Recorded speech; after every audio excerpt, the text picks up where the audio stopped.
when we first met, we made that song. Instantly, that song got 100K views in like 2 weeks. That was unheard of back then. Like for us, like, oh yeah. I was like, what the fuck? This is nuts. He's out here. I instantly met his mom, like, bro, can he live with me? Like, I asked her, like, straight up. He just stayed over for like 2 weeks. We just literally, and then we just worked. We just stayed to work.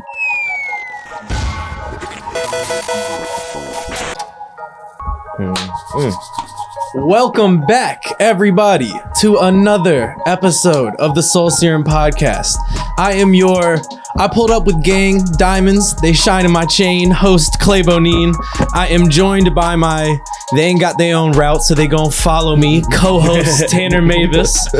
And we're back on the show. Another interview episode 20, actually. Did you think we'd ever make it to episode 20? We got Harold on number 20. Hey, episode 20. 20th anniversary. That's how I like to look at it. Yes, the 20th sir. anniversary. Congratulations to that, man. Thank you. I want to remind everybody to follow us on Instagram, follow us on Twitter, subscribe to us on YouTube, the main page and the TV page. Follow us on TikTok. Our TikTok stock is going up right now. I don't know. You might want to get in on the ground floor. Me and Tanner are producing some content over there.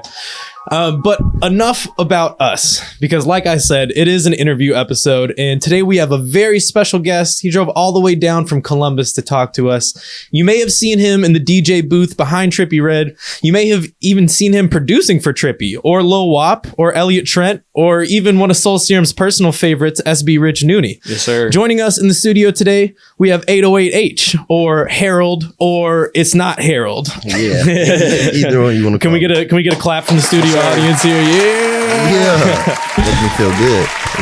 Welcome to the show, Harold. Thank you for having me, man. Thank you for having me. Thank you. So This mic real quick. yeah. Get myself together. Get yourself adjusted here. Mm-hmm. Now we talking. First artist to smoke on the show. Just Yes, want to sir. let the record show. We love it. Thank you. Setting records, man. That's what I'm trying to do. Harold, you are a certified gold producer. You have placements with people like Trippie Redd, Cody Shane, Elliot Trent, Lil Wop, SB Rich Nooney, and you're from Pickerington, Ohio, correct? Pickerington. I was born in Columbus, but I grew up in Pickerington, so that's where I really... I want to give a big shout out to Jalen Tate. He's the only person I know from Pickerington, That's Ohio. my boy. That's my you boy. went to AKU. Yeah. Y'all know Jalen, like skinny Jalen, Jay Sean Tate's brother? Yeah. Okay. Oh, yeah. Oh, Jalen Tate okay. is my favorite NKU basketball player of all He time. at Arkansas now, right? Yeah. That's my boy. And they just beat like number 6 LSU or something like that too. So shout out Jalen Tate from Pickerington. I got a good story about him, man. He came to my mom's cookout maybe like summer of 2019, and we were playing cards. He brought about $75 with him. He left with nothing because of me. That's money. Taking everybody's money. He balling out right now. Mm-hmm. He's going crazy, man. He's gonna go to the league for sure. I hope so. That'd be fire. Talk about a good energy, good glue guy here. Mom, don't watch this part of the podcast. Yeah, you can blur it out. Well, let's get into it. First and foremost, how did you initially get into producing or just making music in general? All right. Well, before I started making beats in high school, I used to make music. I went through this in high school. You go through like different phases of just different shit. So Right. after my skateboard phase, I went through like this phase where I only wore like Toms and like dress up shirts and shit. Like Love was it. crazy with I short fucking shorts. love to hear that because I went through that phase too. So then after that, I went through my Tyler the Creator phase. So I was like anti, like I was high socks, cut off was- shorts. Yeah, and I was finding reasons like to be mad at my mom and shit, just funny shit. Like I don't know, like crazy. So I used to rap and make music videos like in my mom's house and shit. Like So, but you were actually rapping though. yeah, right? I was actually rapping. Like gotcha. it was crazy. So I graduated high school, fast forward, and I ended up going to Shawnee State for college. Okay. And I had some friends that hooped there yeah, for a couple of years. Shawnee State is a cool place, man. I mean, it's a terrible town, but that little part of that town is straight. Yeah. But Where is that in Ohio? it's in Portsmouth. Yeah. Portsmouth. Oh my lord, that's like the biggest Yeah, joke. that's why I said a couple of even- years because I had a friend that went there for like 1 or 2 years and they were like, "Yeah, I can't take this, Bro, place anymore. I Portsmouth gotta go to a is bigger the- college." Portsmouth is the worst place in Ohio. Listen, bro, it's so drug rated. Like, listen, I don't want to get sidetracked. Hold Yeah. on. What was I just talking about? The whose story was I just telling? We're talking about you getting into making music. Making beats. Yeah, Okay, you so went to I'm at Shawnee State. Okay, I'm at Shawnee State, and I'm in my dorm. Boom, and this guy underneath me every day is I just hear like beats being made. It was trash as fuck, but I heard him making beats every day. Yeah. So one day he left his dorm room open, and I'm like, I just peek in and knock on his door. Boom, boom. He comes to the door. I'm like, yo, how are you doing that? How are you making beats? Blah, blah, blah. He's like, FL Studio, whatever. I'm like, how can I get that? He's like, I'll sell it to you for $100. Boom. I ended up buying it. I bought it just like that. And he came and put it on. I had a big ass desktop at the time. Oh my And he God. gave me the license, the registration key and all that. Like, this is 2013 or 13. This is when nobody had like the registration key. Like everybody had like a crack version. He actually bought it and shit. So Good I had for him. that forever. Like I had that registration key. So I put it on at that time in Shawnee State, I didn't have a laptop. I had a big ass desktop, like an old ass Dell desktop, a big dark blue one. It was ugly as fuck. I used to carry that with a string, but I put FL on there, and then I literally just went to YouTube and started searching like how to sample on FL. That's how I learned how to make beats. And I never learned how to do nothing else. Like I just learned how to do melodies and chords and shit like this year. Oh, interesting. Like this year, but I literally learned how to make beats through sampling on YouTube. Like I literally said how to sample on FL, and I just would remake the same beats they made, and then I just go from there. That's interesting. I was listening to a lot of the songs that you've like made beats for, doing the research for this, obviously, and I actually noticed that quite a few of them did have samples, but in like tasteful ways though, you know what I mean? Like I'm sure maybe those first couple of samples weren't all that good, but like in at least the stuff from 2016 2017 on, I found a lot of your beats had like this spaciness to them, like with the samples too. That was my whole thing. Like literally, like a lot of times, like when I first started making beats, like and when I first started getting good, like around 2015 2016, I would just try to make the beat sound as spacey as possible. I don't give a fuck how shitty it sounded, how nothing. As long as it sounded spacey and I could get it on beat, I didn't give a fuck. I was so high. I was on Xanax. I was addicted to Xanax, like down bad. Like damn, wow, super sleep. Like I'm talking about if I wouldn't have went on that first tour with G-Eazy, I probably would be fucked up right now. Like wow. So that influenced a lot of what you were making at that time too? If it wasn't for Xanax also though, I wouldn't fucking be here. I wouldn't be able to. I feel like that drug, it just made me not care and just be experimental. I wanted to make the most different sounding shit at the time. If you go back to my shit and like when I first started producing for like Trippie or Tay Fresh, he's a Columbus artist. If you go back to that, you'll hear it and like it sounds like so like it still sounds good today. Like, and it was just at that time, it was weird. Like I was making weird beats. Everybody wanted the Chief Keef drill sound at the time. Yeah. And here comes this fucking dude from Pickerington talking shit to everybody, thinking his shit don't stink, and fucking with these weird ass beats on Xanax and openly talking about it. Like I was like that type of dude. I didn't give a fuck. I was on Xans and I was open about it. Like I'm a druggie. Like bitch. Well, does that having that experience, like, does that affect how you look at other artists or other people who might be going through a similar thing where you know that this substance is, you know, degrading them, but also they're making like insane art? Like is that like a real struggle for you? That is a struggle that a lot of artists face like that. Like I'm not the only one to go through that. Like Lil Wayne made Carter 3 like crazy off drink, you know what I mean? Like, oh my God. And that's one of the like greatest artists or greatest albums like in the last 20 years, bro. You know, like man, Lil Wayne, bro. And man, cause it's crazy, bro, how life is. I have a crazy story about him. Cause bro, that was like my idol, my favorite artist ever. Like the one I looked at, like until Young Thug came around, like Lil Wayne was you could do no wrong. I didn't give a fuck about I didn't even listen to his music when it started declining, but I still held him as the top dog. Yeah, but he has one of the best primes of any artist I can't deny that. Nobody can. Yeah. But when I met this man, oh my God, I had the most worst first impression. We met. So the first time I meet him, all right, boom, we in LA. It's me, Trippie, Matt King. It's more people at the house. It's a bunch of people y'all know. Chris King, just a bunch of fucking people. It's like, it's not a party, but it's all his homies. We just at this Airbnb. Trippie called me and Matt, come to his room. Boom.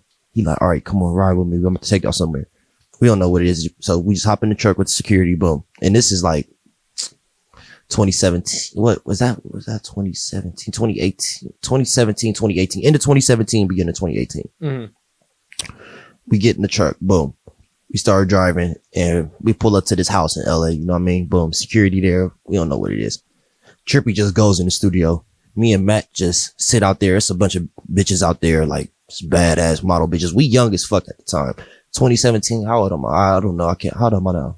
27. I was like 23, 24. It was crazy, bro. Like, I've never seen no shit like this. Like, I'm at a house with a bunch of bad bitches. You're having the LA experience. This is like one of my first times in LA too. This is like my second, third time in LA. This is like when we come out to LA for good. Like, when we like, all right, no, we were about to be good. Yeah. I'm out there. Boom. So we just out there in the yard. We just lounging, laughing with the bitches, blah, blah, blah. You feel me? All right. So out in the lounge area, like we're outside. Like this is all outdoors and shit. We're sitting on like outdoor patio furniture and shit. There's like a fucking like kitchen, open kitchen, like outside and shit. Like a refrigerator. You can see it. Like it's lit up and shit. Like the refrigerator is just lit. Like just only the refrigerator. It's like some movie shit. Like go to this refrigerator. You go to the refrigerator, open it up. It's nothing but Jones sodas. You know what Jones sodas is? Like the glass cream soda, just clear ones. A whole refrigerator. I'm talking about the whole, all of cream it, soda? the whole fucking refrigerator is filled. I'm talking about front to back, the side panels, even the fucking butter thing. You lift up the butter thing. It's like, oh, I wonder what's going on. What's going on here? The Jones soda. So I'm thirsty as fuck. That's why I went over to the refrigerator. Right. I grabbed a Jones soda. Man, listen, I cracked that bitch open. I'm starting to munch that bitch. The fucking security come out. He like, man, don't let boss man see you drinking that, bro. You shouldn't have went in there. I'm like, what you mean? That's the refrigerator. He said, boss don't play about them. That's his refrigerator. Man, Trippie come out the studio smoking, and Matt, he called Matt in there, like, Matt, come here. Like, him and Lil Wayne both walk out, and he want Matt to film this shit. Nigga, Lil Wayne, he be drinking the fucking pop. And he just came over to me like, man, you being disrespectful, so blah, blah, blah. Just a bunch of just shit that just rubbed me the wrong way. Like, man, I'm sorry, bro. I didn't know. Like, you know what I mean? Boom. You got a fridge full of Jones soda. I thought I maybe could have had one. Bro, it was just a terrible way to meet your idol. Like, man, it wasn't like he was like super, he was a dick, but he wasn't like super, like, fuck you. But he was like turning up a little bit on me, and I couldn't say nothing. Lil Wayne. Like, I'm sorry. I'm sorry, bro. Lil Wayne is one of those people that like, he became hyper famous, so insanely famous that he's just like disconnected, and he just like he doesn't give a shit about the fact that you took a single Jones soda out of the entire thing. It's just that he's Lil Wayne. You know? The second time I met him, he was cool. Like I don't think he remembered the incident, but he was cool. He was acting all cool. He was letting me sip. He poured me a cup of lean and all that. It's crazy. Like now I don't even think about these situations because I never get asked these questions. Like, you know what I mean? Like now I'm sitting here thinking like this is crazy. Like. Well, let's backtrack a little bit. Let's backtrack a little bit because the reason why you were out in LA is to be on tour with Trippie, right? This was before the tour. This is the early days. Okay. Well, let's just go back to that. How did you and Trippie initially get connected? Because I know Canton to Pickerington's like a good 2-hour drive at least. You know, I know y'all didn't like grow up down the street from each other or anything, but how did that connection even start? All right, there was this studio like in Columbus. It was this studio I used to just be at every day because it was down the street from my house. All of the homies would go there and just make music because the owner, the dude, like we knew the owner, he was cool as fuck. He would just let us use it. We didn't have to pay for nothing or nothing. So everybody would be in there. That was just like the hub for everybody. Fire. And that's important. Shout out to that guy, whoever owned it. Shout Shetty. His name's Shetty. He's a good dude, bro. He's good. He a good dude, bro. He good. He helped Trippie he helped a lot of people get on, bro. He put some money behind some people. I ain't gonna lie. He played a part in the story for sure. But basically it was his studio, and it would be me, Bobby, Major, Elliot, all of us that used to be together, Elliot. And Trippie would just be in there sleep. It's videos of him on the internet freestyling in the hallway of that studio that you can see. But we would all be in there, and he would always be in there just sleep or some random shit, like, you know what I mean? But one day he was just like one of the kids who just like hung out at the studio. Like he was just young as fuck. Nobody knew who he was. He just would be there every day. Huh? Like, yeah, why? That's exactly what I asked him when it was just me and him. I swear to God, I'm getting to that. But so one day it's like 4 rooms in the studio, but I'm in one room. And my boy come in my room, in the room, he like, bro, you ain't hear that young nigga freestyle? He had left at this point, but he's like, bro, that nigga hard, blah, blah, blah. I'm like, oh, okay, whatever. So the next day I go there and he just in the room sleep. And then he come in the room where I'm making beats and shit. And I'm like, what you do, bro? Why are you here? Like, you feel me? What are you doing here? Why are you not at school? Is that like, literally what you asked him? You said, why? I said, why are you here? What do you do? Why are you not in school? And he was like, shit, I'm dropped out. I'll make music. He's like, shit. I'm like, all right. He like, this be hard. I'm like, all right, rap on this shit.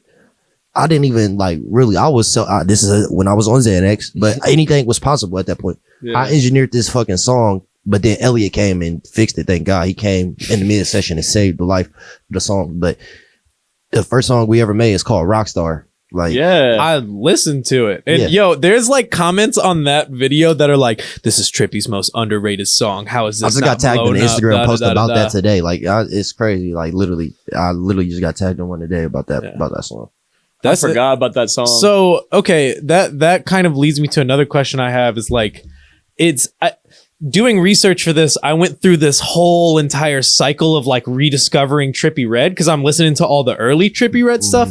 And I remember hearing him when he first came out and thinking about the potential that he had because of the uniqueness of his voice. He just like God. Is a unique look. Yeah. He stands out. I'll never forget when I first came across Trippie Redd, bro. I was like, who is this dude yelling the in Love my Scars video? Right like, now? I came across that. I was just like, the way he like stretched his vocals, like, yeah. Like, I was just like, oh my God. But did you? The Love Scars was recorded in like this old ass, like, I don't know if it was like an old school or something. Like, it was dark as fuck in there. Like, it was a dark ass room. We recorded, literally, it was dark. I think his stories on the internet, I'm talking about it. The room was literally pitch black that he was recording in. Wow. Damn, that's like we recorded. So that day we recorded like 3 songs for White Room. Love Scars was originally on that tape.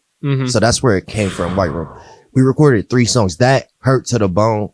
Yeah. And Triple Double.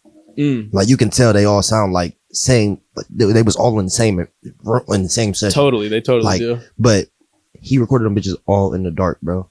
It was crazy, bro. Like afterwards, after we made them songs, before that, I already knew he was out of here. Like when I first, that's why, like when we first met, that's what I said. When we first met, we made that song. Instantly, that song got 100K views in like 2 weeks. That was unheard of back then.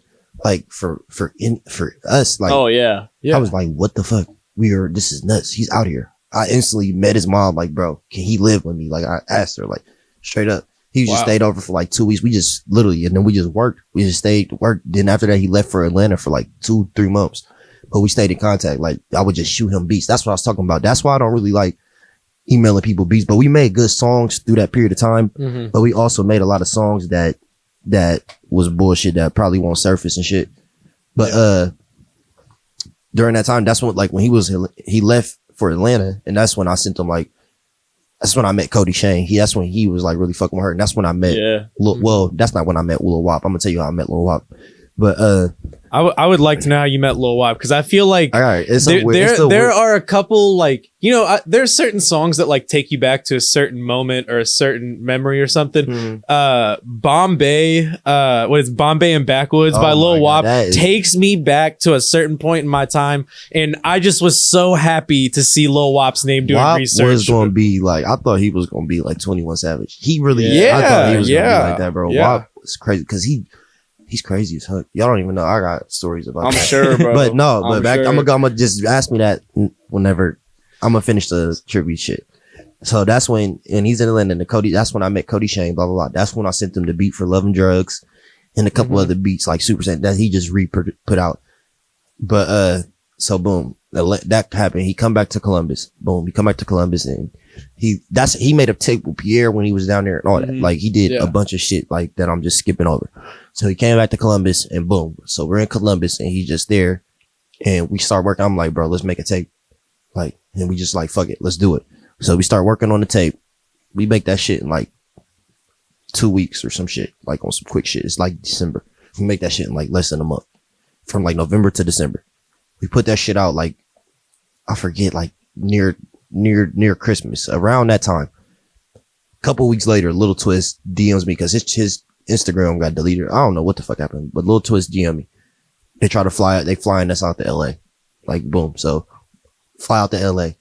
We meet with Lil Twist. Lil Twist links us with, y'all know if y'all know who DJ Molly Moy is, the big light-skinned dude with all the exotic animals. So that's where we're staying at. Well, first time we go to LA, that's where we're staying at. DJ Molly Mall's house. He got fucking monkeys. I'm about to pull up some visuals real quick. That's wild, But bro. listen, the first night we get there, this man Trippie spends all his fucking money damn near on lean. Sheesh, make Just- walk just cheap. only- he Make puts walk all- cheap again. Pours it all up. Just crazy. But he knows he's gonna make some more bread, bro. That's crazy, bro. So much shit happened that night. I went to sleep, cut off the lean. Woke up, it was a fucking house party going on in there. I woke up literally on the couch. It was a fucking house party going on. I got videos on I still got the videos. It's fucking crazy, bro. That was my first experience in LA, bro. Like, well, that's my second time in LA. Yeah. My first time in LA, I went with Elliot Trent, and we worked for some record label, like some underground label. But that was my first time ever getting paid from. They paid me thousands of dollars to make beats. Yeah. I was That's like, amazing. what the fuck? They gave me like I left with LA with like You probably felt like $5,000. you probably felt like you were on like it's up. Bro, I left LA with first day we went to Washington, but then they flew us to LA to finish working. But we worked at Dr. Dre's studio. It was weird. You know, we had fucking Omar Epps in the studio. What? Or Omar Gooden. Omar Gooden. Omar Gooden. Omar That's Omar Epps. That's Epps in the studio. Oh my just, God, I would be just like, vibing in nah, the that back. was Omar Epps. nah, Omar Gooden. Yeah, that's a way downgrade. Omar Gooden. You know who that is? I don't Cuba think Gooden's so. brother. He's fucking okay, ugly. okay. He looks like a bulldog. That's hilarious. That's how Ezekiel Elliott is gonna look when he's older. And just Oh trust my me, God. Omar Gooden Jr. He's ugly. Like, oh my God, I can't even stop thinking about his face. He's so ugly. Oh my God! Wait, I got him pulled up. God. I definitely know exactly. Look at him. He look like who a this bulldog. Let me is. see. That is a large noggin Oh my God. on that You man. gotta see a new. I just seen a picture of him in 2021. He looks like a fucking bulldog. He's a freak. Like, I hate his face. But that was my first experience in LA. I sold beats. I was like, whoa, bro, I'm about to be crazy. This shit's crazy, bro. I'm rich. I had 5 racks. Man, I came back and bought so much Zans and Lean, boy. Mhm. Oh my God, I was so numb. When I came back, I was making great shit. But then I came back, and the next time I came to LA was with that Trippie shit. And I'm like, oh my God, this is amazing. I'm still addicted to Zans at the time. I'm taking Zans with me to LA, but it's lit, bro. Like, it's so lit. Like, So, are you off Zans now? hell yeah, bro. I've been Okay. off of Zans since How long? Since the beginning of that middle of the G-Eazy tour, because I ran out. So shit, what was that? The damn tour. That was Is that 2018. 2018, yeah. Thank God, boy. Them boys I was on them for like 4 years. Like, Long it was time. bad, like every day. Like, I would take at least 4 a day. Damn, bro. So you just I'm happy One day I took I'm happy 13. you're here and we're talking, having this podcast Yeah, because bro. we've had Yes. so many Yeah. legends like Yeah, go, bro. Like, that's just crazy. Yeah. go Bro. from that same like cycle. And it's crazy, bro, because the Juice WRLD, I got a crazy story about him. I got the video. I was trying to give him a perk 10. He didn't want it. You can see it, like, it's a video of of us making a video in the background, like on Instagram. I'll show you. But I was like, here, you want a perk 10? He's like, no, I only take perk 30s. Like, and this is when I didn't know nothing about perk 30. Like, I was like, Yeah. no, them is forbidden. Like, but that just goes to show, like, bro, like, people are real, like, it's not like people, I'm not saying he do drugs because of pain. People really just do drugs. It's not like that incident, how he died, is not because he did perks every day. It's just a freak accident. Exactly. My point is, like, you could do drugs if Yeah. you know how to control the shit. It's important to know like You need to- these stories and Yeah.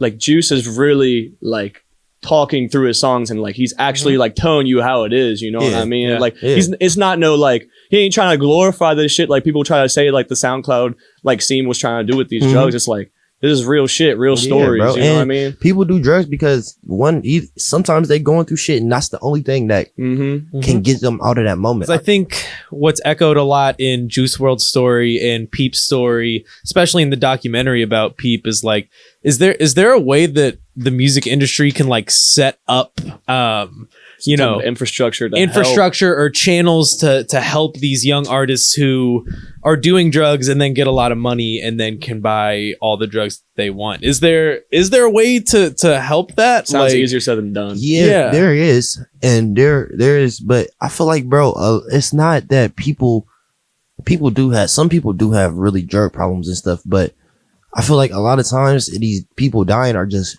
freak accidents, bro. Like, Yeah. they just are freak accidents. It ain't like people dying of these kids are not dying of long-term effects from drug use. They're dying because it was fentanyl. Exactly. It was fake Xanax or something. Exactly. And then juice, it was just a freak accident that could have been easily avoided. Like, exactly. And these kids ain't dying because like they're not fucking do overdose, and they're fucking scared and doing shit, or they're unknowingly taking shit that they think is real. Exactly. They're taking shit that they're used to taking every day. It looks just like the real shit. Like, I'm telling you how the shit go. The fake pills look. There's some fake pills these days that you wouldn't be able to tell the difference unless you literally snort them or some shit. Like, literally, they look that good. Yeah, test kit or something. Like, they look that good. Like, you know what I mean? Like, it's to that point. I think where I'm seeing the positive of this in your situation is like that's like an era of yourself that you've overcome. Like, at least it seems like from what you say, it's like, I feel like you can be that person to help people like that. Bro, you know what I mean? And bro, I stopped drinking lean last year. I still do drugs occasionally, bro, because like I was doing hella perks and lean last year. Like, I'm just getting to the point where, like, because you got to understand, your body goes through it. It's like quitting drugs is not easy. It's not that people, you don't think everybody wants to quit drugs. All these people want to quit. Of course. Your body fucking hurts. Yeah. It's different, bro. When you stop these drugs, when I stopped Xanax, the only reason I stopped is because I was on tour. If I wouldn't have went on tour, I would have been at home popping Xans. I went on tour. My dumbass, I thought I bought more than that. I bought 25 Xans. Them bitches was gone in the first 5 days on tour. I mean, it was ridiculous. Opening night. Oh my God. I was so fried. I was fucking up some sets sometime, fucking up the cue. Like, it was bad. Like, I was high. But that's how I know they really, because like, I'm thinking back now, like, yeah, I could have, like, they could have let me go. Trippie really like looked out, because I could have really been like, I was fried, bro. I'm talking about, I'm on Xans, like, and you can tell, like, I mean, I'm trying to hide it. I got eye drops in and shit, like Visine, all type of shit. But you can't hide Xans. Your voice changes when you're on Xans. Your posture changes. You can see it in the eyes. But when I ran out of those, bro, I didn't know they're running out. Like, that was my first time stopping in years. Like, I didn't just stop taking Xans. Like, like, you went through like an actual withdrawal, physical. My fucking withdrawal. Bro, we're on a tour bus. Once after the first 2 days, 3 days, when I stopped taking them, I couldn't get out of bed. I would literally I would stay in bed. On the tour bus, all the beds are like stacked on top, like fucking bunks. They're small, little insert beds, and like, you feel me? But I'm a person who likes being in tight spaces. I don't know why. I like that. I like being like, if it's comfortable, like the mattress is comfortable. I like it, bro. I sleep on my side, so I can just turn. I'll be good. But bro, basically, like, I fucking was going, like, I would be cold and hot. I would be sweating all through it. Like, it was the worst shit. I would sweat all through the night. Fucking, it would be bad. Like, I would just sleep all day. I would try to just sleep. It was so bad, I would buy Tylenol PM, NyQuil, Benadryl, all that shit, just to sleep on the bus all fucking day, so I don't feel the fucking stomach pain or the cold sweats or nothing. Yeah. Like, nobody knows. This is my first time ever telling anybody it's got that bad. Like, I was buying nighttime medicine to take as soon as I woke up. That's sad. I was being mean to my family, all that. I was making so much legal money at that time from that was the most money I ever made. Because before that, like, you try to do shit to make money, like sell weed, sell Xans here and there. Like, I was getting paid so much money. When I left the tour, I never had, what was that? 1, 2, 5 figures. Like, and it was not just like $10,000. I had I looked at my bank account and I was like, oh my fucking gosh. Like, I could use my card and never look at my account. Yeah. I don't give a fuck what I bought. Like, it was like that. Like, I was like, oh that's a great feeling. So no, what I'm saying is, like, that was good because I was off Xans after the tour. But I'm saying, during the time, like, while I was getting that money, I couldn't enjoy it, bro. Like, we're in these different cities, and not till the end of the tour, shit started getting better. But like, this is the first week of the tour where I'm going through this shit. Yeah. I'm having to do shows, fight withdrawals. I'm having to scream on the mic, put on a show for a crowd while I'm fighting my fucking body, bro. Well, but that little adrenaline from the shows made me feel so good. that was the one moment. Or when I was playing, like we would play basketball. Yeah. Those little moments would make me feel good. Yeah. Like, you know, but then as the tour went on, as we got towards the end, I got better at DJ. As the shows got better, I felt better. Everything was good. So the last 2 weeks of tour, I was good. Yeah. I was like, wow, bro, I'm good. I came back. After I came back from tour, I never touched the Xan. So when we was in Denver, that was like week 2 of the tour. I did find one Xan. These bitches and this dude, they brought a whole bunch of rare lean and a couple of Xans on there. I was like, bro, can y'all give me a whole bunch, please, bro? Oh, wait, I don't give a fuck. I tried to make the tour bus. I was so geeked out. I tried to make the fucking tour bus wait an hour for this man. Man, what is okay? Let me ask you this though. Let me ask you this. We can keep going. What is how it okay? gets, But bro. what That's is how deep drugs get. Yeah. What is the call to action out of this though? Like, what is the other side? Other You're side giving is us that- the dark no, side the of the dark coin. side- What's the flip side The of flip the side coin? is that, bro, there needs to be a way to get people help easier.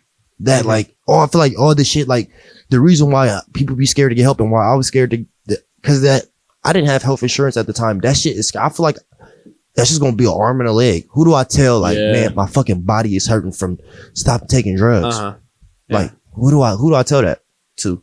Do I go to the doctor and say that? Do I go to the emergency room down here and say that? Is that what I do? Like, I still don't know to this day. I would say the emergency. Like, I feel like you have to go to like a rehab center or like something. I had a kidney stone last summer. I feel like withdrawals have to be like somewhere in the similar realm as far as pain goes. Like, But the thing is, withdrawals don't stop. yeah. I feel like kidney stone. What is a kidney stone? How does that feel? Like, I don't even know what a kidney stone is. I know what it is. It feels. But I know- Imagine like a. But I'm Imagine like saying, a. is it only when you pee, or is it like a constant pain all day? It's constant Like pain. all 24 until, hours? until you pass it. Yeah. Oh, fuck. What is it? It's like, imagine like a small marble in your kidneys with a bunch of metal spikes on it, and it's just all day long, just tearing your shit up on the inside for like hours on hours. Like, that's what it feels like. That's fucking terrible. Yeah. Oh my god. Oh my god. That was the worst pain in my life. I think this is what I say about withdrawals. I compare withdrawals to being pregnant.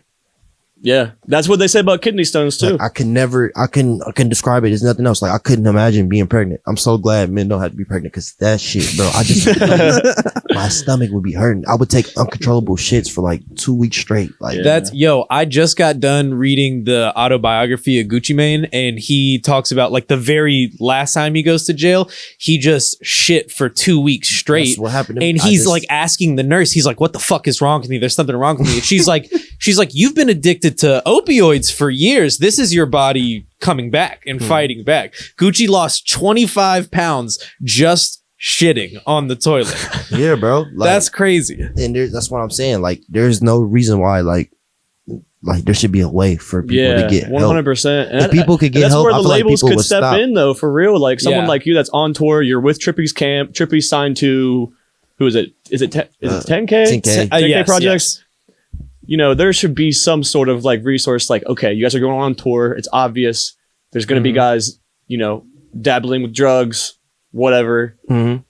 There needs to be some type of medical referee, But you know what? something that's there just watching shit go down possibly, and Yeah. you know, maybe have a helping Yeah. hand if you needed it. Yeah, like a specialist who, like somebody from a rehab center, somebody Yes. or something. Yes. Yeah, Exactly. that's a good Exactly. idea, bro. You know what I mean? That is a great and a place to label, come and from. obviously they have to get paid, and they get paid a high amount, but the label will be the one paying for it. You know what I mean?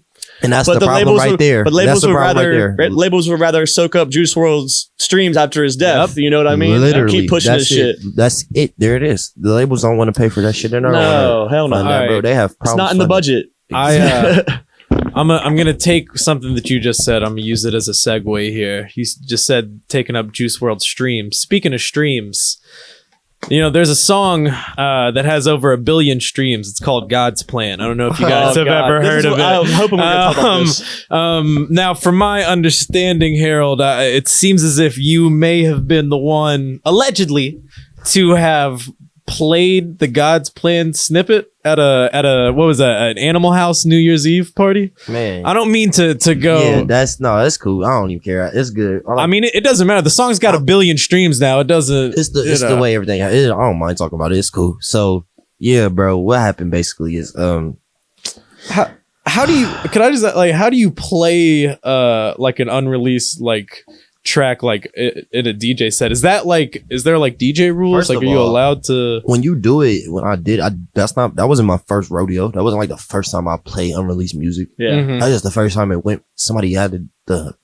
bright idea to fucking record it. Yeah. And they wanted some interactions on social media instantly. They knew that new Drake.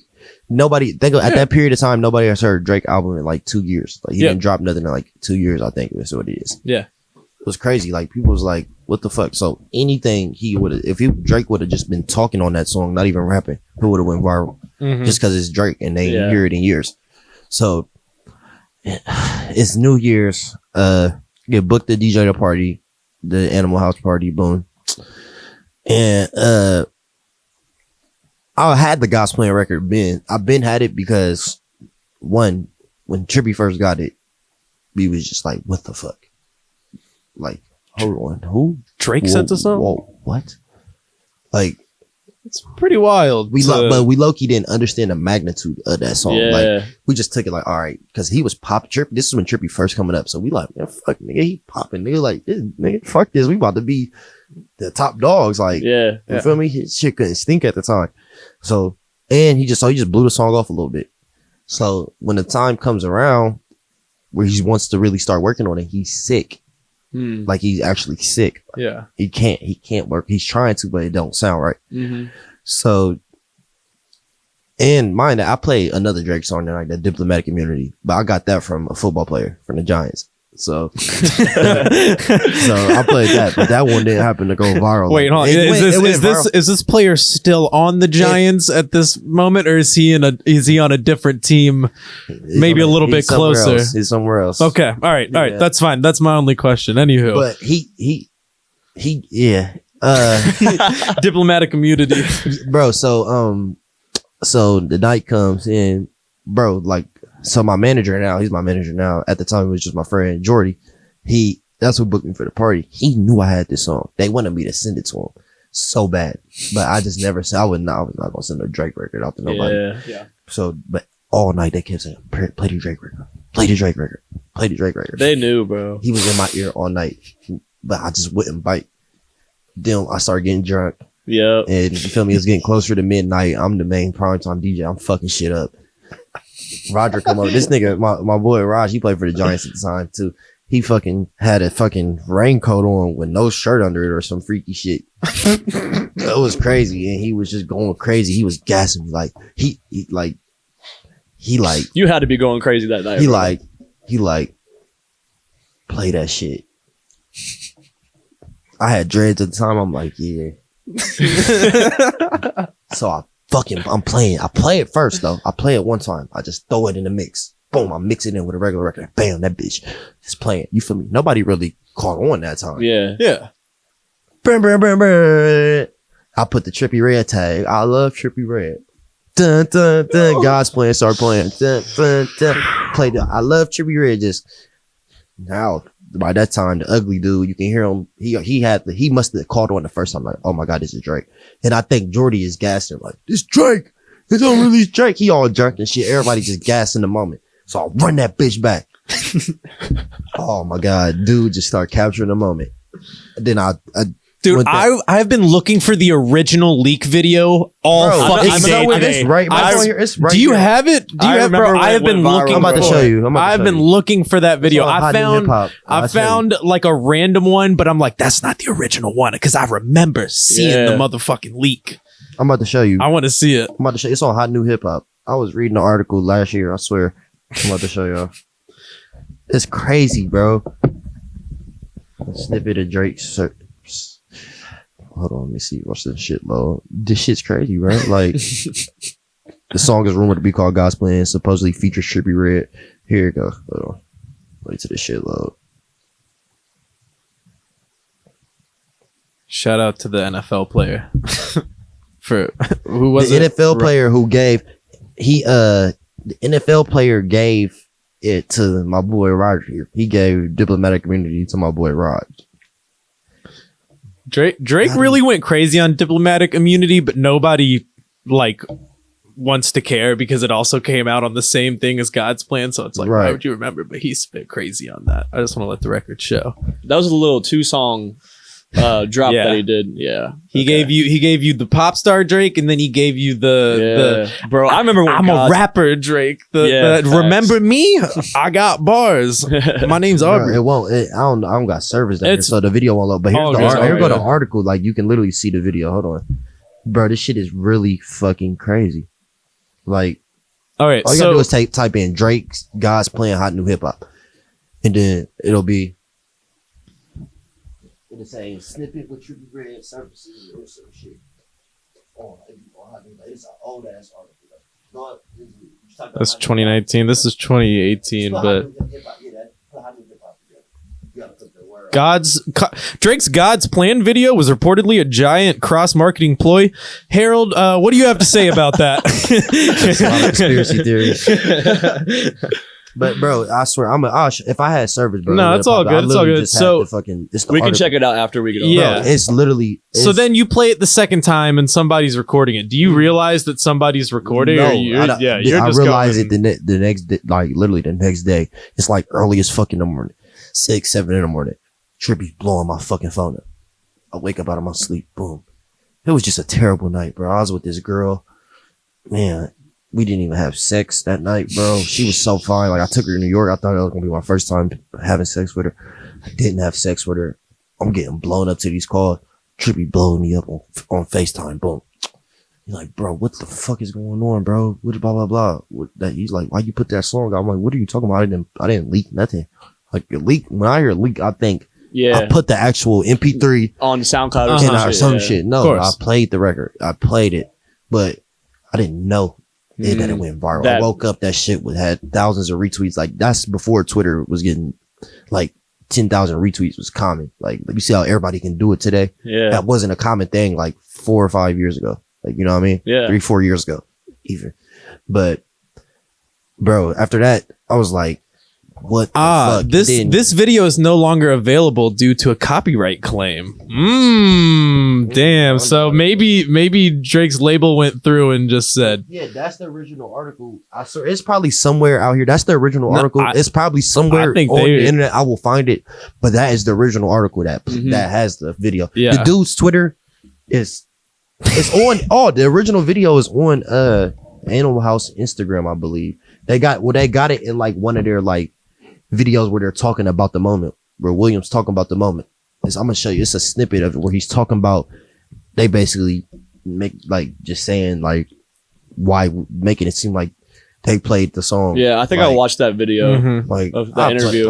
We premiered. Yeah, I never understood. Drake. This is my first time getting to speak on that. No, I played the song on my, like, you know what I'm saying? I never got to speak on that. And I'm not saying no drama. Will, my homie, that's my boy. Like, that's my dude. I mean, but that's why I didn't feel bad asking you about this. It's a whole 3 years ago. It's played out how it's played out. At the time, the next day, I was on a 3-way call with Trippie and Drake, and he didn't give a fuck. He was just saying like he performed he basically said he performed at a party the night before and got $2 million for a 30-minute performance. He's not really tripping. Yeah. He was like, Trippie, can you put a verse on this record or not? Because if not, I gotta hurry up and put this out. Yeah. Trippie said, I'm sick. I can't do it. He's like, okay, I'm gonna put the second verse. Because when I had the record, it didn't have that second verse on there. He said, all right, I'm gonna put a second verse on it. Put it out. Put the record out soon after that. He put it out in like less than 2 weeks after literally. He's like, he had to. He said, he said, I mean, he says it in that Rap Radar interview. I mean, he tells the exact same story that you just told. Basically, he was like, well, I knew once it got out that I had to put it out, and like Trippie was sick, he couldn't do it, and here we are now. That's exactly what happened, bro. But okay, how did it feel to be on a 3-way FaceTime with? It wasn't FaceTime. It was just a call. Oh, it was a call, and it was like it was a brief like just a brief. He was just like, Trippie, just like mute yourself. Like, and I just was listening, like, yeah. Okay. That's it. I had to ask about it. I'm glad. But bro, at the end of the day, that shit went diamond.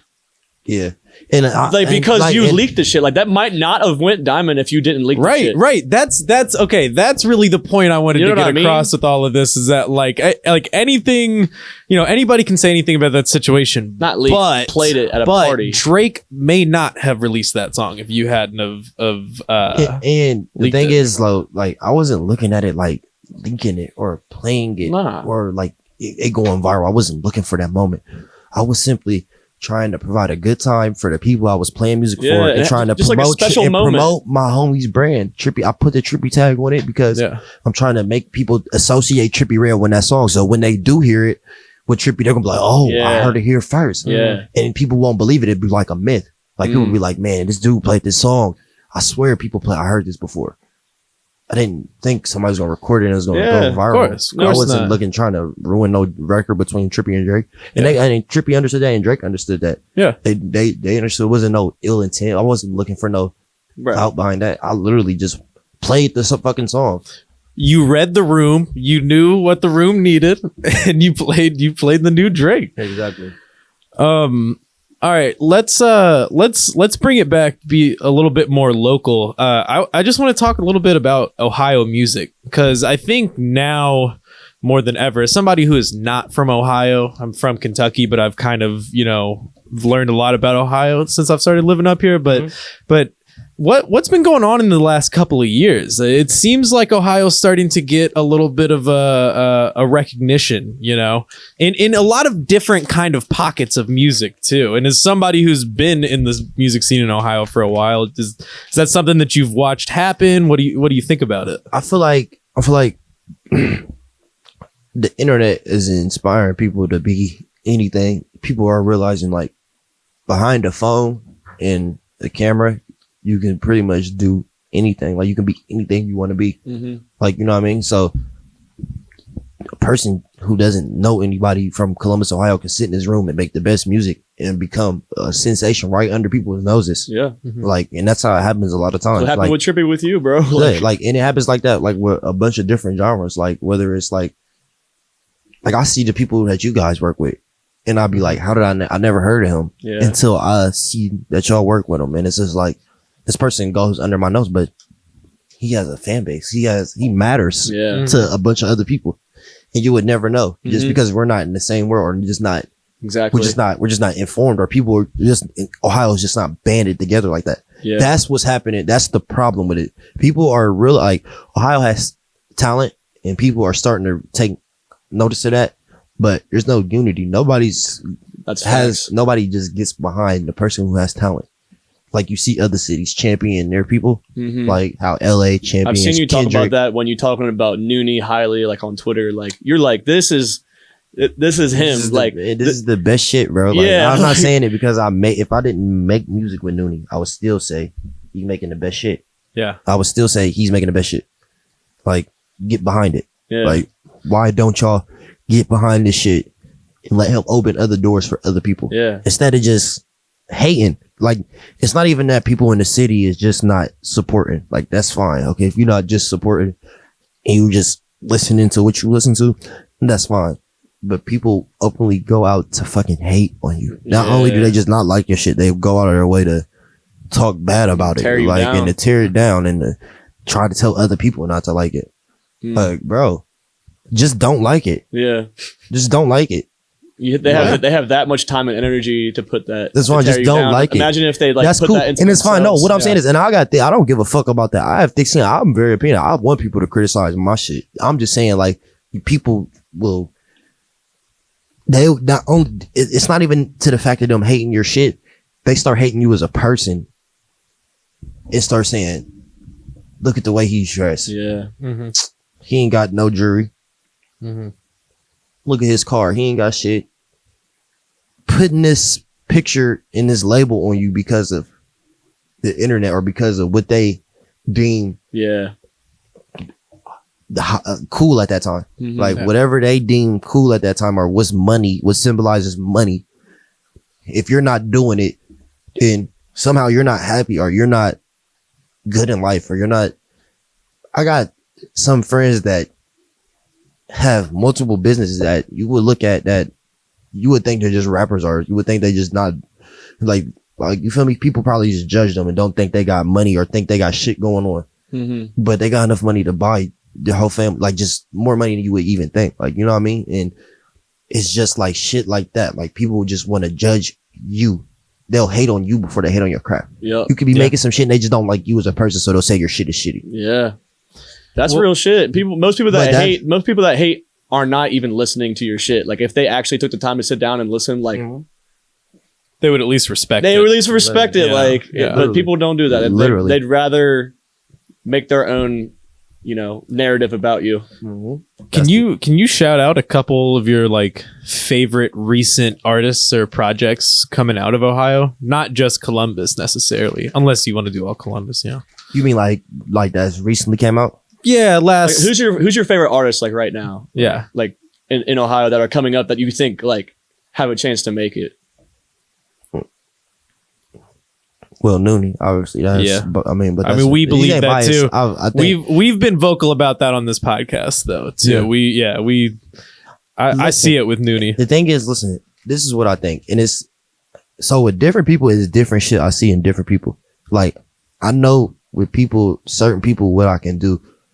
Like for instance, I'm working on a tape with Bobby that I know is going to make a fucking splash. That can be. It sounds so good. It sounds like nothing I made before. It sounds like nothing he made before. And it's music that some songs we made months ago that still sound like we made them yesterday. Mm-hmm. So I know it's something special. And I know that people can grasp onto that in a different way, which when I fuck with this pop artist named Danny, what I'm starting to fuck with. And I know that I can crack open a whole different lane of pop with her. Mm-hmm. Like, like pop lane is different, a whole different Yeah, lane, but right. doing mixing pop. And then you go with somebody like Noonie, which I can crack in a R&B I feel like lane. Noonie is like the artist that like your personal taste like resembles most. Like I hear you always talking It's about just- like Pierre and like Cardi, and I feel like Noonie and Trippie too, for real. Like Noonie fits in that niche like pretty. Yeah, it pretty was seamlessly. trippy, but Noonie, bro, how me and Noonie met is crazy. That's from, like my cousin. We didn't know that. Like when we first met, we just was talking on Instagram and shit. Cause my little cousin who dead now, Jeremiah, rest in peace. He put me on to him. He was like, bro, listen to this dude. He from Ohio, and I'm hearing this song. I'm like, oh my god, I gotta meet him. I found his Instagram, hit him up, like, bro, I'm about to pick you up. I'm about to make some music. This is what it is. You feel me? And I love that. He knew I was like type energy. I love bro, that. I would, bro. Like that's when I was working with Trippie. That's when we was like really first taking off. So like I could really do that with probably anybody at that time. But I was just hitting because I knew I was like, bro, he Special. never heard nothing like this. I just heard the potential. Like I heard his voice. Yeah, I'm like, Noonie's voice is crazy. The thing is, when I first heard his song, he didn't have auto tune on it. It's like, oh my fucking god. I got know him what right. he can do. I know You what he got can him do. right. I know what he can do. Speaking of Noonie, he was my only other source of information other than the internet. I was told to ask you, why are you so knowledgeable about the state of Minnesota? Man, because bro, on my stop and tour, bro. Wait, you're confirming you are very knowledgeable about Bro. Minnesota. Minnesota is one of my favorite places, bro. I don't know why, bro. No, I know why. It's, bro, because of tour, bro. I had the best experience in Minnesota. That's when I was feeling good off of the drug. I just got off of Zen. The tour's nearing the end. Man, we get there. People, like, everywhere we go, people always hit us up, like fans, like, what are y'all doing? Let's go backstage. The people who hit us up to go backstage bought us 4 ounces of weed. Just gave it to me. Before they met Trippie, boom. Dudes is cool. They walking us through the shit. They walking us through the show, showing us the back room and shit. They have everything laid out for us. Weed, backwoods, just everything. Food. The food was crazy. They had home cooked meal, everything. They was treating us like family. Then we went out. Show was crazy. Like probably one of the best shows on tour. We still have footage. Like that's on my Instagram out there. I'll show y'all the footage. Bro, it was the craziest show ever. The night, oh my God, the girls, it was just a great night, bro. Like, it was a crazy night. He had a club appearance that night too. So man, this is why I love Minnesota. Minnesota is like, I don't know if y'all know this, is like the hub for like international travel. So it's like all fucking races there. Yeah, a lot of different cultures. There's no judge there. Everybody, white, black, Asian. I mean, the club, Muslims, Asians, Russians, blacks, It's amazing. aliens. It was all type of shit, bro. I mean, it was crazy, bro. All type of shit in there. And I'm just like, That's amazing. everybody's just having fun and just bonding. The music, this one thing is bringing everybody together, and the bitches is just twerking me and kissing bitches in the mouth in the club. And this is like a movie. Like, this is what being famous is about, bro. Like, I'm just reaping the benefits of all this. I got Trippie's big ass jewelry on. Like, it's videos of me spinning like this globe on my Instagram, like talking shit. Like, it's literally a video of me on my Instagram of the whole night. Like, the show, somebody passed out at the show. We helped them. Like, the ambulance. It was crazy, bro. Like, the whole night was just crazy, and it just made me love Minnesota. So the second time we came there, I just enjoyed it. We went to the mall. They got the biggest mall. They got roller coasters in the mall. The fucking downtown area. It just reminded me of Columbus, and I just felt like I was at home. That's amazing. Love. It was crazy, that is bro. great. I honestly had no idea what we were going to get out of that question. That was a fantastic answer. I've never heard somebody talk so passionionally about a state that is not their home state. That. Bro, that's great. Minnesota is fucking lit, bro. I swear to God. Bro. if y'all want to just like go and just get away and just be creative and just get some peace, Minnesota. Bro. They got good food. Fire. I have a noted kind of random question. You just made me think of it in that last one. How heavy is the one chain that Trippie has? Like the 8-ball that's got all the spikes on it. That thing's got to be like fucking 6 pounds, but right? That's not nowhere as heavy as that fucking Uka chain when you have you know what I'm saying? That Crash Bandicoot. Fuck yeah. Like literally, bro, on your, it's literally like when you put it where, and like I wore it for the whole Minnesota show. Like I wore the whole show. I took it off at the end of the night. Damn, that thing is thick. I had sweat stains around a fucking sweat ring from the. I was like, literally, it's that heavy. It's gotta be that shit. Has to be like, I don't know, bro. It has to be a couple pounds though for sure. Like, and he's got the shark grill in right there too. That's fire. We've talked a lot about Trippie, but like this is what my chain is so. Yeah, I don't mean to just like, we have talked a lot about Trippie. I know that you are Harold and you do your own thing as well, but like I feel like Trippie is an important part of your story and where you're at. You know, bro. Definitely. I was just gonna ask you as my last. I'm about to switch these headphones through this cord real quick because I got it this awkward way. Go ahead, bro. Go for it. Damn, I feel like I'm in a different world now. This shit crazy. Yeah.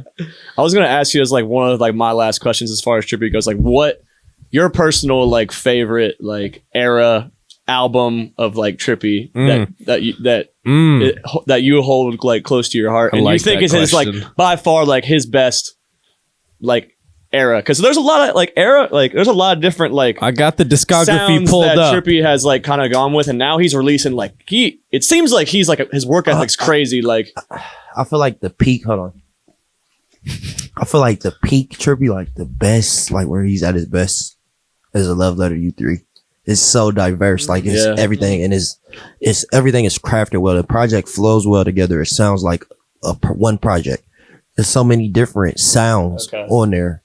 Mm-hmm. Like, you know, and that's when he first got some matured. of his biggest songs on there. That's when he first matured. Mm-hmm. Like, you can see that's project is when he first like really is, all right, I'm older now. Like, okay, I'm becoming a man. Like, I'm not just this little kid, emo kid. I'm really a man now. Mm-hmm. And that music really was there. There was some bold songs on there. Like Topanga is a bold ass song. Mm-hmm. Like fucking Toxic Waste is a bold ass song. Yeah. And then you go to songs like fucking I Try 11. That's a fucking crazy banger that sounds like nothing you heard.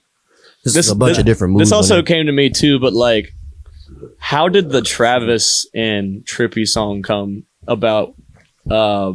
Shout out Honorable C Note for just murdering. Like, I just remember that like any show you would go to, like that would be the song that the DJ would play. That's got to be the number one song to play at the at a show of his, right? Mm-hmm. Dark Knight Demo, like easily. Definitely the crowd. I mean, the crowd is stupid. I mean, we used to come out to that, bro. Like crazy. I remember at the XXL freshman show, we performed that bitch like 3 times in a row. We had to just keep running it back. Yeah, I'm sure nobody was mad at that. I'm sure everybody. It was nuts. We performed in Chicago. We did that like 5 times. It was like crazy. That's when everybody was doing like their encore performances. Didn't Kanye and them do like Niggas in Paris like 30 times or something? I have like, what the fuck, bro? Like, they just kept running that shit back. That's some powerful shit, bro. That's music. That is music. They're in Paris and did that shit, or That wherever they was at. is did that shit. amazing. I believe it is in Paris. That's so funny. Bro, that's crazy, bro. My homie Ian, shout out Ian, if he's listening. He saw Kanye in Nashville in 2016 on the St. Pablo tour, and he said he ran back the first lyrics to Famous, where he says like, "I think me and Taylor might still have sex." He said he ran it back 4 times before he let the song go all the way through, and everybody in the crowd's just like, "Yeah." Soaking it in. God, bro, that shit is probably crazy. When you first think about that first listen is so vital. So vital. The first time I heard that, I think me and Taylor might still have sex because I read about the line. Oh, before. like, let's I really, you remember reading about that before it came out? Like they was talking about that on every blog. You was like, oh my God, they about to do this.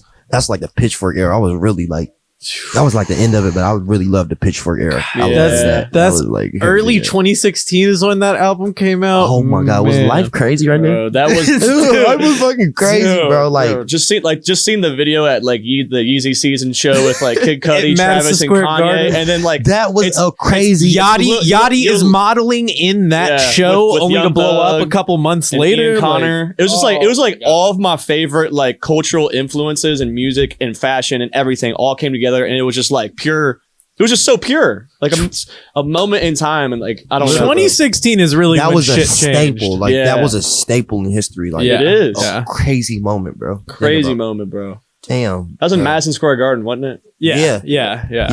Album came out the next day, bro. I got Tidal when fucking listen to that. Father Stretch My Hands when that snippet came out on the fucking at the Madison Square Garden when the video went around and then it showed them all him Pusha T and Cudi just then it went to the models and it showed them on the screen. Then it came back to the man. I was when people talk about their favorite or the best Kanye albums.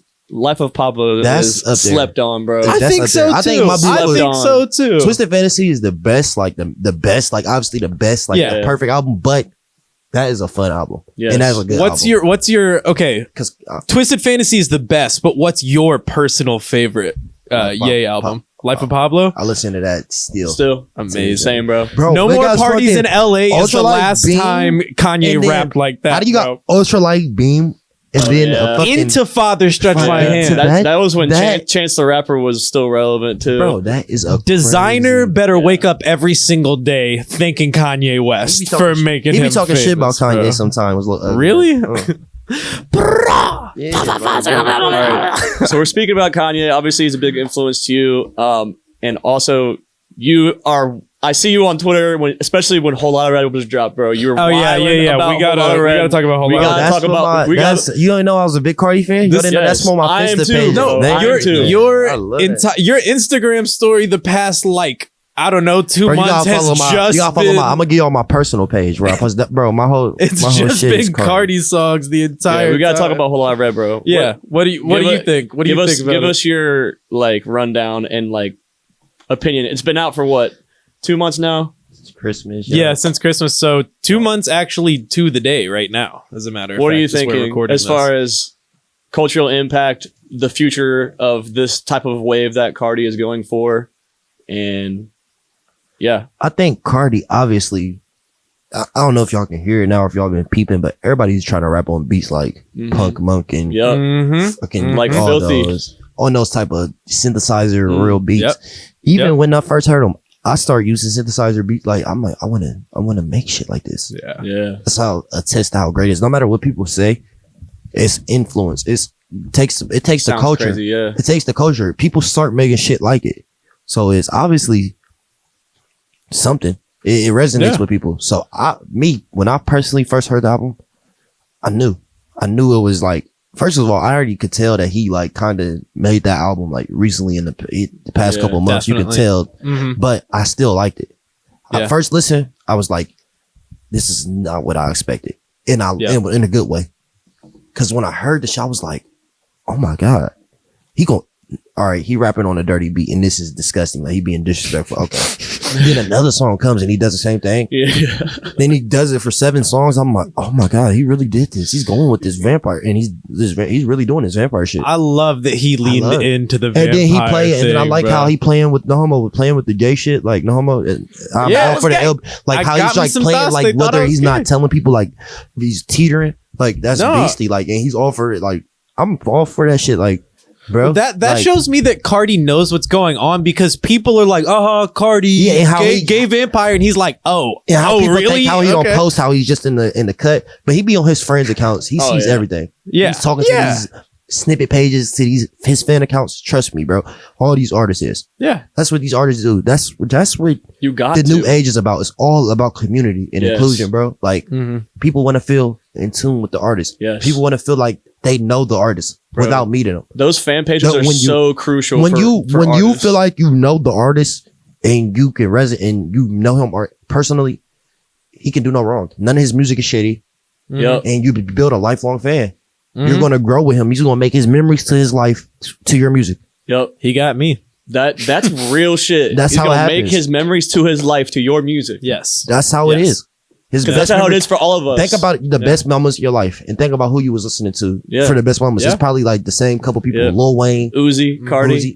I'm saying like, Even how old younger, are, yeah. How old are y'all? How old are y'all? I'm 25. I'm 23. Yeah. Okay, When I was so in middle you school, about- you middle about school, older. it was Lil Wayne, Hey, Gucci Mane, Gucci- Waka exactly. Flocka, That's what I'm Chris saying. Brown. So then when you get in high school and shit, you feel me? The other art who start coming, Young Thug start coming up before Yep. everybody, but then you grow with Uzis and shit, and then you live the best moments of your life. You will never forget what you was listening College to. was Uzi and Cardi, but like early in high It's school a lot of and shit. it's a lot of songs that Wiz you Khalifa associate. too was a big one for Yeah, me. that was in my high school. Yeah. That's when it forced me to get my whole sleeve and shit. Yeah. Hey, But very think about it, the fucking songs that you listen to, like you would hear a song and you associate it directly with a great moment. Mhm. Like, absolutely. man, at this time I was fucking listening. I remember I was listening to this song at this party and this Yes. girl was sucking my dick and this and that. Yeah. Like, you know what I mean? Remember it all. You Like, remember that's it just all. All from a powerful. song, and All like from you a song. forget about it, and then you hear the song, and then all of a sudden it opens a whole door of like a memory that you had. It It's very starts specific too. That's how scratching music your works. brain. Literally, Yeah. bro. Love it. We are actually like over what we usually do, which is totally fine. The conversation is called for it, but I do want to ask in a closing thought, what's next for you from here on out? I mean, obviously working on beats and hopefully You doing gotta shows when they gotta tape come with Bobby back. on the Yeah. way. Tape with Bobby, who Bobby, come on out from behind. He's been in the corner the whole time. Get crouch over here by Harold real quick. We gotta give a quick shout out. Yes, sir. Remember my Can man you- Bobby Biz in Can you, here. introduce who this It's my is? man right Bobby here. Biz, man. You know what I mean? 2 signs, man. Columbus, Ohio. City Savior. This is my boy, man. Listen, me and my boy got a crazy tape coming Yeah. for real. I'm not gonna lie, like real shit. I'll let y'all hear a couple songs. We go to the car, I'll let y'all hear something, bro. Yeah, This shit, yeah. this shit is Okay. is Fire. special, All right, bro. bet. You want to say Bet. something, man? Go ahead, bro. Speak it to Hey us. man, the tape is crazy for sure. Shout out to y'all. If y'all want to follow me, Bobby BIZ11 on Twitter, Instagram. Yes, sir. You already know. Perfect. City Savior 2 is on the way as well. Perfect. Yes, Perfect. sir. Sirski. Appreciate you, bro. Well, I mean, on that note, is there Bro, anything else that I you got something, man. I'm working on so much shit, bro. My goal is to do tapes with anybody that's good in Ohio this year. Like I literally just comment on somebody's shit. This dude named Flintstone. I just comment on his post walking in here, like, bro, let's do a fucking tape. Like I messaged him it, but I comment on his post to let him know, like, I'm really, really fucking serious, Mhm. bro. Like I want to do this shit. I feel like I'm in my prime right now, like making the best shit. Like I don't know. I love I got that, it. bro. So we got Lost in Ohio Deluxe coming. With New News. That shit, bro. Let's love to go. hear that? Love That- to hear that. That shit. Hey, by the way, I know we haven't Bro, talked we about. was about to do Lost in New York because we made a Oh, bunch okay. of Y'all got a songs. Y'all went bunch up to of- New York. New York yeah. made some songs, and then we was about to go back up there, make another trip, and do some more sessions, and then just do a tape and play it off to Lost in New York. Mm. But then my boy Karis got traded to Levert, so we. Oh Oh yeah, yeah, I forgot. Karis LeVert, also from Pickerington, Ohio. Yeah. Crazy. Shout out, Shout out hey, Karis, go man. blue, baby. and my boy Taco Charlton, he played for the Chiefs. He got injured, but he played for the Chiefs though. Shout Oh out my to him. god, this backwood is trash. That's meant for me to go get some more, man. What can I say? Well, I want to remind everybody, follow us on Instagram, follow us on Twitter, subscribe on YouTube, main page, Soul Serum TV page, follow the TikTok, all that, yada yada, woo woo woo. I want to shout Where out. can they follow him? Twitter, Instagram at It's Not That's Hero. your camera right there. If you want to, I was wondering. I meant to ask y'all that. yeah. So This at, year, yeah. Twitter and Instagram at It's Not Hero. You know what I mean? Oh, the bad bitch. So now just I got a girlfriend, All the bad man. bitches who listen to Soul I Serum got a podcast. girlfriend, man. You feel me? Shout out Leanna, man. You know what I mean?